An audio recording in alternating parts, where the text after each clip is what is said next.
I love the way I feel.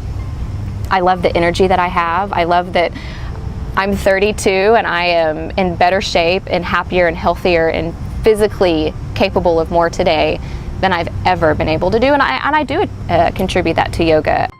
The anxiety and depression and stress can really penetrate our bodies in a really deep way.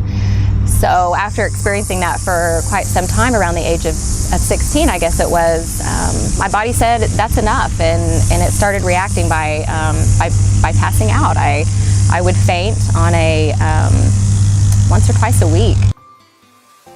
I went to all kinds of doctors. It wasn't until I found the Oklahoma Heart Institute where I had doctors really listen to what I was going through. They were the first people who really heard me. I went in for the testing that they wanted me to do, and luckily my body performed as it had been in the past in front of the doctors. They just laid me on a table, hooked up an IV and some equipment to my body, and then strapped me down so they could raise me to 90 degrees. And they did this because I passed out when I stood up. 30 seconds to a minute of standing up, walking down the hallway, I would drop. They were able to watch what my heart was doing on the monitor. They were able to watch it go from 60 to 80 to 180, just like that. And went under care of the Oklahoma Heart Institute right away. My symptoms went from passing out once or twice a week to once or twice a month. And then it went to once every 3 months and once every 6 months. And then eventually I stopped passing out, but it wasn't just the medication that started to take hold during that time.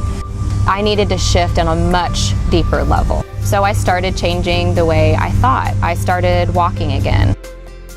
One thing led to another. I finally went to a gym. So I'm in my early 20s, finding my way, and that is when I saw this dark, quiet room in the corner of the gym and people doing things I'd never seen before. I walked up to the door, eventually went in and took my first class. It was within that first class that I found something. I kept coming back to my mat over and over again, and every time I came to my mat, I found a little bit more peace. It was a core unhealth issue that ended up penetrating all aspects of my life. To take that and find the help I needed through the Oklahoma Heart Institute, and then do the work I needed to do. Not just let the doctors say, here, fix me, but then step out with the help of the doctors and do the work every day in my life to get better. And I guess I take a little bit of pride in that.